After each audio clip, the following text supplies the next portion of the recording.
Varahi silks వారి grand festive celebrations పొందండి 10,000 రూపాయలు ఆపై కొనుగోలుపై బంగారు నాణెం ఉచితంగా. అంటే ఒక వ్యక్తి ఒక పార్టీలో చేరాడంటే ఆ వ్యక్తి యొక్క భావజాలాన్ని కానీ ఆ వ్యక్తి యొక్క భావ ప్రకటన స్వేచ్ఛను కానీ ఆ పొలిటికల్ పార్టీస్ హరించడానికి లేదు అధ్యక్ష. నేను గత 8 సంవత్సరాలుగా ఇండిపెండెంట్గా ఒక వ్యక్తిగా సంస్థను నడుపుతూ చేస్తున్నటువంటి ప్రయత్నాలని అడ్డుకట్ట వేయడానికి మొదటి రోజు నుంచే ప్రయత్నం జరిగింది అధ్యక్ష.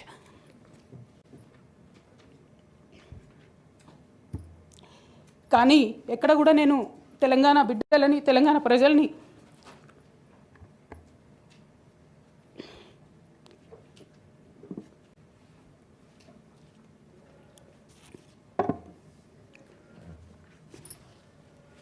వాళ్ళను డిసప్పాయింట్ చేయదు కాబట్టి నవ్వుతూ పనిచేస్తూ వెళ్ళిపోయిన అధ్యక్ష ఇప్పుడు నా దగ్గరికి ఎప్పుడు పెద్దవాళ్ళు పైరవికారులు కాంట్రాక్టర్లు ఎవరు రాలేదు అధ్యక్ష.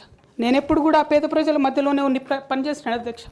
నా దగ్గరికి వచ్చినటువంటి బీడీ కార్మికులు కావచ్చు, బీడీ టేకేదారులు కావచ్చు, అంగన్వాడీ టీచర్లు కావచ్చు, ఆశా వర్కర్లు కావచ్చు, ఐకేపీ ఎంప్లాయీస్ కావచ్చు అధ్యక్ష, అదేవిధంగా జిహెచ్ఎంసీ కార్మికులు కావచ్చు అధ్యక్ష, టీచర్లు కావచ్చు అధ్యక్ష, నిరుద్యోగులు కావచ్చు, ఆడబిడ్డలు కావచ్చు, సింగరేణి ఉద్యోగులు కావచ్చు, కరెంట్ ఎంప్లాయీస్ కావచ్చు, ఎవరు వచ్చినా అధ్యక్ష నేను కాదనకుండా నాకెంత వీలైతే అంత పనిచేసి పెట్టేటటువంటి ప్రయత్నం చేసిన అధ్యక్ష. అయినా సరే అధ్యక్ష పార్టీ మౌత్ పీసులుగా ఉండేటటువంటి పార్టీ పేపర్లు పార్టీ ఛానళ్ళు ఏ ఒక్కరు కూడా ఎన్నడూ కూడా మద్దతు ఇవ్వలేదు అధ్యక్ష. అయినా సరే ధైర్యం వదులుకోకుండా మొక్కువని ప్రయత్నంగా నేను ప్రయత్నం చేస్తూనే వెళ్ళాను అధ్యక్ష. తెలంగాణ రాకముందు బీఆర్ఎస్ ప్రభుత్వం ఏర్పడకముందు ఒక మాట అనుకున్నాం అధ్యక్ష. కేసీఆర్ గారే పదే ఈ మాట చెప్పారు. ఉమ్మడి రాష్ట్రంలో మనకు కాంట్రాక్ట్ వ్యవస్థ వచ్చింది, మరి కాంట్రాక్ట్ ఎంప్లాయీస్తోని అవుట్సోర్సింగ్ ఎంప్లాయీస్తోని దేశానికి నష్టం జరుగుతుంది, రాష్ట్రానికి నష్టం జరుగుతుంది, అందరికన్నా ఎక్కువ తెలంగాణ యువకులకు నష్టం జరుగుతుందని చెప్పారు అధ్యక్ష. ఆనాడు వారు సరదాగా ఒక మాట అనేవాళ్ళు, అందరికీ కాంట్రాక్ట్ పోస్ట్ ఉంది, మరి ముఖ్యమంత్రికి కూడా కాంట్రాక్ట్ పోస్ట్ ఉంటుందా అని చెప్పి ప్రశ్నించేవారు అధ్యక్ష. కానీ తెలంగాణ వచ్చిన తర్వాత 10 ఏళ్లలో కూడా కాంట్రాక్ట్ వ్యవస్థను మనం రద్దు చేసుకోలేకపోయినాం అధ్యక్ష. అది కాకుండా అవుట్సోర్సింగ్ ఎంప్లాయీస్ అవుట్సోర్సింగ్ వ్యవస్థను పెంచి పోసిపోయినాం అధ్యక్ష. బాధతో చాలా ఆవేదనతో నేను ఈ మాటలు చెప్తా ఉన్నా అధ్యక్ష. తెలంగాణ సమాజానికి ఏదైతే ప్రశ్నించడం నేర్పించినటువంటి బీఆర్ఎస్ పార్టీ అధ్యక్ష, అంతర్గత వేదికలలో అనేక సందర్భాలలో నేను ప్రశ్నిస్తే అధ్యక్ష నా మీద కక్ష కట్టారు అధ్యక్ష. కేసీఆర్ గారు చుట్టూన్నటువంటి కొందరు వ్యక్తులు తప్పక చెప్తున్నాను అధ్యక్ష ఈ మాట. ఎందుకంటే భారతదేశ రాజ్యాంగం ప్రకారం రాజకీయ పార్టీలు ఏవైనా కూడా ప్రజలకు ఒక దిక్సూచిగా నిలవాలి అధ్యక్ష, ప్రజలకు ఒక దారిదీపంగా నిలవాలి. పార్టీలోనే అంతర్గత ప్రజాస్వామ్యం లేకపోతే రాష్ట్రంలో ఎట్లా ప్రజాస్వామ్యం ఉంటుందనే విషయాన్ని కూడా మనందరం గమనించాలి కాబట్టి ఈ మాట చెప్తా ఉన్నాను అధ్యక్ష. మరి కక్షగట్టి నన్ను ప్రశ్నించినందుకు పార్టీ నుండి బయటకు పంపించారని చెప్పక తప్పదు అధ్యక్ష. మొదటి సంవత్సరం నుంచే రాష్ట్ర స్థాయి నిర్ణయాలలో ఎక్కడ కూడా నా పాత్ర లేకుండా కట్టుబడి చేసినారు అధ్యక్ష. ఇవాళ ఆనాడు బాధపడ్డా ఇవాళ నేను సంతోషపడతా ఉన్నా అధ్యక్ష. ఎందుకంటే అధ్యక్ష ధర్నా చౌక్ రద్దు చేయడం అనేటటువంటిది ప్రజాస్వామిక హక్కుల్ని కాలరాయడంలో మొదటి మెత్త అధ్యక్ష. ఆనాడు ఇంటర్నల్గా ఎంత ప్రొటెస్ట్ చేసినా కూడా రాష్ట్రం వచ్చింది, ఇప్పుడు ధర్నాలు ఎందుకు, దరఖాస్తులు లేవు, ధర్నాలు లేవు, అన్ని పనులు చేసి పెడతామని చెప్పుకుంటూ వెళ్ళడం జరిగింది అధ్యక్ష. అట్లానే రైతులకు జరిగినటువంటి అక్రమ అరెస్టులు అధ్యక్ష, ఇవాళ ఒక్కొక్క దగ్గర నుంచి రైతులు మాట్లాడుతూ ఉంటే బాధ తట్టుకోలేకపోతున్నాం అధ్యక్ష. అదేవిధంగా పార్టీలో జరుగుతున్నటువంటి అవినీతి అధ్యక్ష, ప్రభుత్వంలో జరుగుతున్నటువంటి అవినీతిని ఎప్పటికప్పుడు నేను వారి దృష్టికి తీసుకెళ్లడం జరిగింది అధ్యక్ష. అమరజ్యోతి నుంచి మొదలు పెట్టుకుంటే అధ్యక్ష, అంబేద్కర్ విగ్రహం దగ్గర నుంచి మొదలు పెట్టుకుంటే అధ్యక్ష, సెక్రటేరియట్ నుంచి మొదలు పెట్టుకుంటే అధ్యక్ష, కలెక్టరేట్లలో కూడా తీరని అవినీతి జరిగిన మాట ముమ్మాటికి వాస్తవం అధ్యక్ష. దీనికి పెద్ద ఉదాహరణలు సిద్దిపేట సిరిసిల్లలో కట్టినటువంటి కలెక్టరేట్లు 2 వచ్చినటువంటి మొదటి వర్షానికే 2 కూడా మునిగిపోయినాయి అధ్యక్ష. ఆ విజువల్స్ అందరం కూడా మనం చూడడం జరిగింది. ఇక సిద్దిపేటలో సిరిసిల్లలో కట్టిన కలెక్టరేట్లకే దిక్కు లేకపోతే మొత్తం రాష్ట్రంలో కట్టినటువంటి అన్ని బిల్డింగ్లు ఎట్లుంటాయన్న విషయాన్ని కూడా ఒకసారి తెలంగాణ ప్రజలు ఆలోచించుకోవాలి అధ్యక్ష.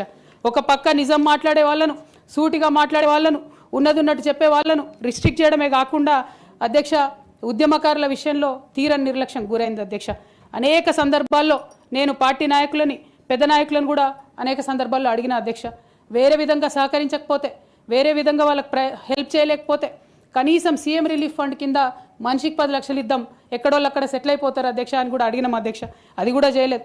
43 లక్షల మందికి పెన్షన్లు ఇస్తున్నామని గర్వంగా మనం చెప్పుకుంటున్నాం. ఉద్యమకారులు కాన్స్టిట్యున్సీకి 1000 మంది కూడా ఉండరు. ఆ 1000 మందిని పట్టుకుంటే ఇంకో 1,00,000 మందికి ఎక్కువ అవుతుంది. వాళ్ళకు పెన్షన్ ఇస్తే గుర్తింపులాగా ఉంటుంది, గౌరవంగా ఉంటుందని అనేక సందర్భాల్లో చెప్పినాం అధ్యక్ష.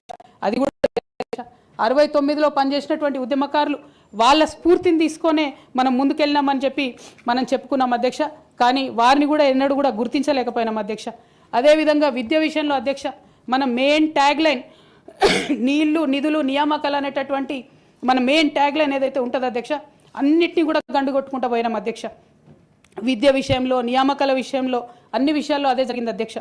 అదేవిధంగా కొందరు ప్రజాప్రతినిధులు చేస్తున్నటువంటి దురాగతాలని కూడా ఎప్పటికప్పుడు నేను అధిష్టానానికి చేరవేసిన అధ్యక్ష.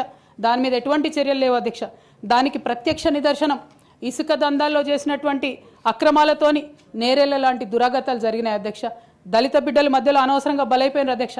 కానీ దాని మీద కూడా ఎటువంటి చర్యలు తీసుకోకపోవడం, అది అప్పుడు బీఆర్ఎస్ ప్రభుత్వం తీసుకోకపోవడం, ఇప్పుడు కాంగ్రెస్ ప్రభుత్వం చర్యలు తీసుకోకపోవడం కూడా చాలా దారుణం అధ్యక్ష.